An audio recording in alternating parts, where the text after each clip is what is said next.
येशूने संधी धरली, फिर मागे आल्याच पाऊली, फिर मागे आल्याच पाऊली. टाक पातके येशू जवळी, टाक पातके येशू जवळी, तोच खरा कैवारी. विचार कर अंतरी मानवा. प्रभू येशू ख्रिस्ताच्या सर्वश्रेष्ठ नामात आपणांस अभिवादन.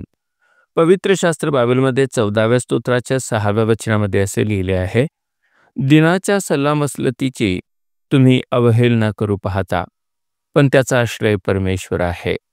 शलोमोन राजाच्या कारकिर्दीत इस्रायल राष्ट्र वैभवाच्या शिखरावर होते. त्याच्या मृत्यूनंतर शलोमोन पुत्र यरोबाम राजा झाला.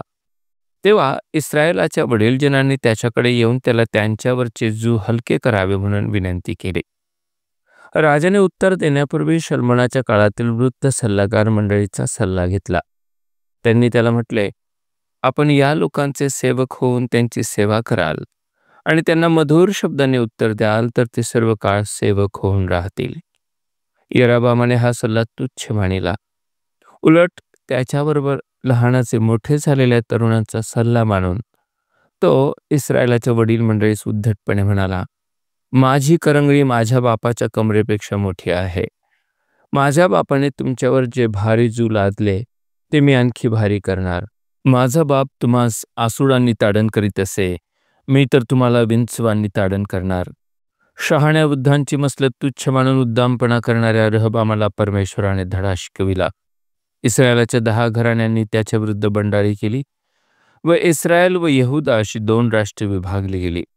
इस्रायलाने रहबामाचे स्वामित्व झुगारून दिले. परिणामी रहबाम केवळ यहुदा व बन्यामीन वंशांचा राजा राहिला. तेव्हा चवताळून तो त्यांच्याशी युद्ध करावयास निघाला असता परमेश्वराने तसे न करण्याची त्याला ताकीद दिली. दाविदाने दिलेला इशारा त्याच्या नातवाच्या बाबतीतच खरा ठरला. सल्ला देणारे दीन या शब्दांतून दाविदाला आत्म्याने दीन, देवाला भिणारे धार्मिक लोक अभिप्रेत आहेत. या जगातही आजही परमेश्वराचे दीन सेवक मनुष्याला पापापासून मुक्ती मिळविण्यासाठी वधस्तंभावर मरण पावलेल्या व 3ऱ्या दिवशी मरणातून पुन्हा उठलेल्या विजयशाली प्रभू येशू ख्रिस्तावर विश्वास ठेवण्याचा सल्ला देत आहेत. त्यांचा हा सल्ला तुच्छ म्हणणारे शेवटी पस्तावतील, कारण त्यांचा नरकामध्ये नाश होईल. या सल्ल्याप्रमाणे करण्यास परमेश्वर आपणास कृपा पुरवो. धन्यवाद.